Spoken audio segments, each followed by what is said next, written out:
So I will be creating a new account with a unique email. So we will go to the register page.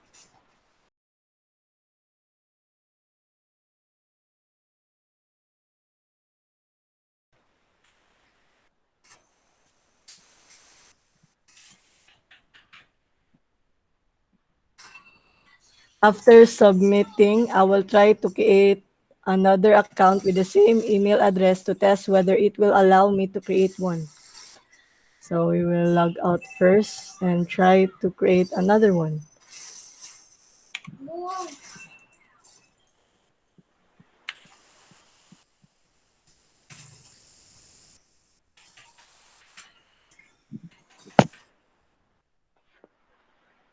As you can see, it will not allow me to create a new account since the email address inputted is already registered from another account.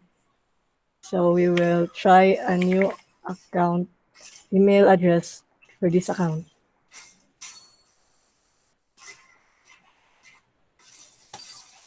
So as you can see, I am successfully logged into the app. We will also try to log in from the account we created. After creating an account, we can now successfully log into the app with a unique email address and password. But what if I forgot to enter my email address and left it blank? So as you can see, an error will show that I need to fill out the email address field and will not allow me to log into the app. So, okay, good evening. So today I will be presenting to you and teaching you on huh, what are the things to do for test case number 13. So test case number 13 is users cannot log into the app with blank or incorrect password. So here I will demonstrate if we can enter or not. So I've already created an account. So I'm going to enter the email address. Then uh, I'm gonna leave it blank at first. Let's see if it can log in or not. So it says here, please fill out this field or it can't be logged in.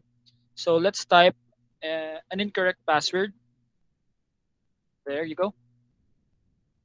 It says invalid login credentials.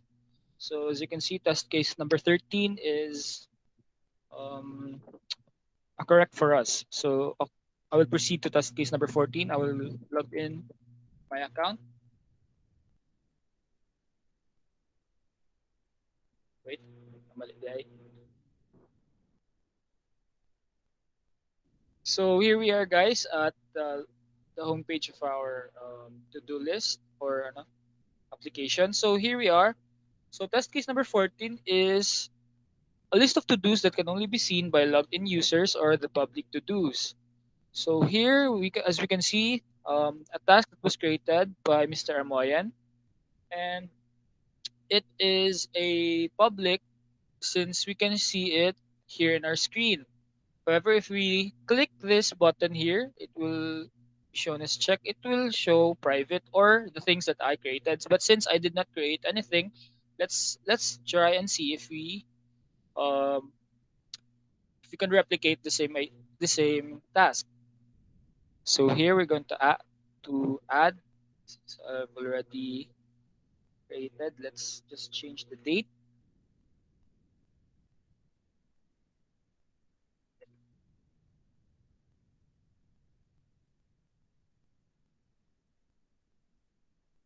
So here, okay, so I fill up all the necessary information needed. So add.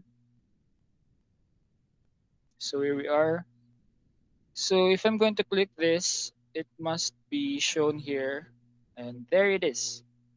It is present, and it is the task that I created, and that's all. Thank you.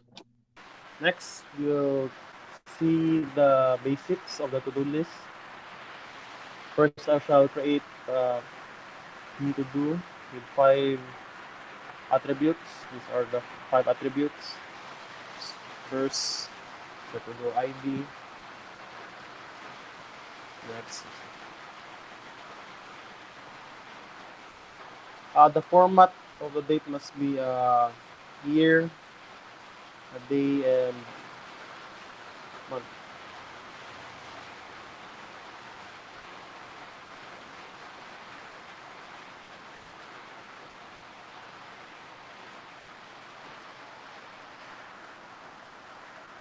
Time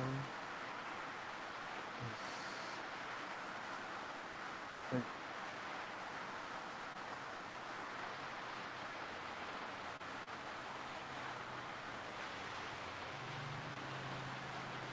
I'll just sleep. Then we will add is the new added to-do list. And the next test is the view. As you can see, it is already viewed in the site. You can already see all the to do list. Next next will be modifying a to do. Modifying will edit this new to do ID 13. Let's edit the description to police. Edit that. A new one. Replacing. So we modified that to do ID 13. Description. Next will be removing to do. So in simple, we just delete this to do ID 13. And now only one thing left is put ID 1 and ID 2. So we have completed the basic features of the to-do list. So for the case number 5, the question is, to do feature, this is an aggressive function. So as you can see here, just click the users, and as you can see here, the total of the user ID that registered in to do app. So the total of 16. So that is the case number 5. So the case number 6 is uh, users uses view. So this is the user's view. This is the username, the ID user number, and email address. So the total of registered users are total of 16. So that's it. All right, to proceed for the test case number 7, to do features that uses a function or a stored procedure. When we say function, you cannot manage transactions inside the functions. You cannot call a store procedure from functions. While as a procedure, you can manage a transaction inside the functions. Or you can call a function from a stored procedure. So in our case, we create a procedure. So uh, create or display a procedure, we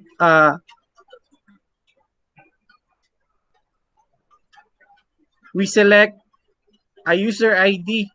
So when we say delete, you cannot delete all the to-do list or task that is already created by via public, or let's say that uh, you can only delete your the task under your account or the one that you have created. So that's the functions that uh, I mean the procedures that we created. So for the test case number 8, to do features that uses a join operation. So in this case, we select from a users and inner join to a user that user ID. So we join the username and the table. So in the username, we have a public and a private. So when you click a private uh, or the account or the task that you under your account.